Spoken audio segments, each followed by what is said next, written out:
గోల్కొండలో ఆషాఢమాస బోనాలు ఘనంగా ప్రారంభమయ్యాయి. 11 బోనాలతో కుమ్మరులు తొలి బోనం సమర్పించారు. రాష్ట్ర ప్రభుత్వం తరపున లంగర్ హౌస్ నుంచి బంగారు బోనం బయలుదేరింది.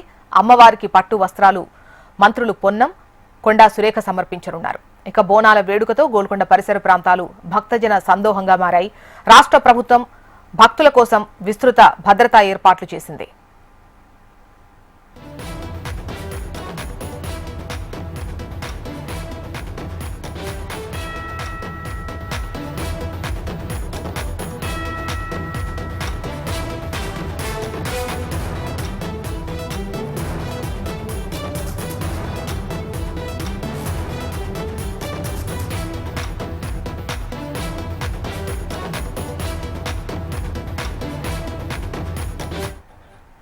గోల్కొండలో ఆషాఢమాస బోనాలు ఘనంగా ప్రారంభమయ్యాయి. 11 బోనాలతో కుమ్మరులు తొలి బోనం సమర్పించారు.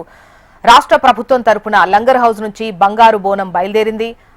అమ్మవారికి మంత్రులు పొన్నం, కొండా సురేఖ పట్టు వస్త్రాలు సమర్పించనున్నారు. బోనాల వేడుకతో గోల్కొండ పరిసర ప్రాంతాలు భక్తజన సందోహంగా మారాయి. లైవ్ లో మనకు డీటెయిల్స్ అందిస్తారు ప్రియాంక.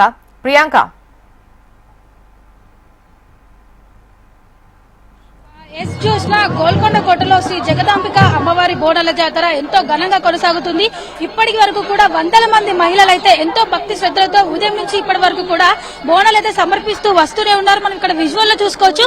కుంకుమ పసుపుతో అలంకరించి వేపరిదలతో అలంకరించిన బోనాలు అయితే మనకు ఇక్కడ కనువిందు చేస్తున్నారని కూడా చెప్పొచ్చు. పెద్ద ఎత్తున మహిళలంతా కూడా ఉదయం నుంచి ఎంతో నిష్ఠగా భక్తితో అమ్మవారికి అయితే బోనాలను అయితే సమర్పిస్తున్నారు. అమ్మ చెప్పండి, ఈ రోజు మీరు ఉపవాసం ఉన్నారా? ఉదయం నుంచి ఎలా కొనసాగుతుంది? ఇక్కడ అంతా ఏర్పాట్లు ఎలా ఉన్నాయి? పొద్దుటి నుంచి మేము ఉపవాసం ఉండి బోనాల పండుగ ఏర్పాట్లు అనేది జరుపుతామండి. కుమ్మరోళ్ళ దగ్గర కుండను తీసుకొస్తాము, గౌన్ల దగ్గర కళ్ళును తీసుకొస్తాము, మేకపోటేలు, పోతరాజులు, డప్పులు. ఒక విధంగా చెప్పాలంటే బీసీ కులాల అన్ని వాళ్ళు కూడా ఇవాళ ఈ పండుగ ఘనంగా జరుపుకుంటారు. ప్రతి ఒక్కరికి మన అమ్మవారికి కుండలో బోనం పెడితే తప్పకుండా ఎక్కుతుంది. ఎందుకంటే ఈ కుండ వచ్చేసి పంచభూతాలతో తయారైన పాత్ర కాబట్టి కుండలో నైవేద్యం ఎక్కి అమ్మవారిని ఏది కోరిక కోరుకున్నా గానీ తప్పకుండా తీరుతుంది అనేది మా యొక్క నమ్మకము. ఈ యొక్క అదృష్టం మా కుమ్మరోళ్ళకి వచ్చినందుకు మేము చాలా గర్వంగా భావిస్తున్నాము. అలాగే హెచ్ఎంటీవీ ప్రేక్షకులకు అందరికీ కూడా గోల్కొండకు తొలి బోనం శుభాకాంక్షలు. కొండా సురేఖ ఎండోమెంట్ మినిస్టర్ అయినా గానీ మన రేవంత్ రెడ్డి సీఎం గారికి కూడా, మన బీసీ మినిస్టర్ పొన్నం ప్రభాకర్ అన్న గారికి, యావత్ తెలంగాణ ప్రజలందరికీ కూడా తెలంగాణ రాష్ట్రంలో జరుపుకుంటున్న ఈ తొలి బోనం శుభాకాంక్షలు తెలియజేస్తూ నమస్కరించుకుంటున్నాను. ఇక్కడ చూసుకోవచ్చు, మహిళలంతా కూడా ఎంతో సంతోషంగా అమ్మవారికి అయితే అంటే ఉదయం నుంచి ఉపవాసం ఉంటూ కూడా అది కష్టమని భావించకుండా ఎంతో భక్తితో బోనాలు అయితే సమర్పిస్తూ వస్తున్నారు.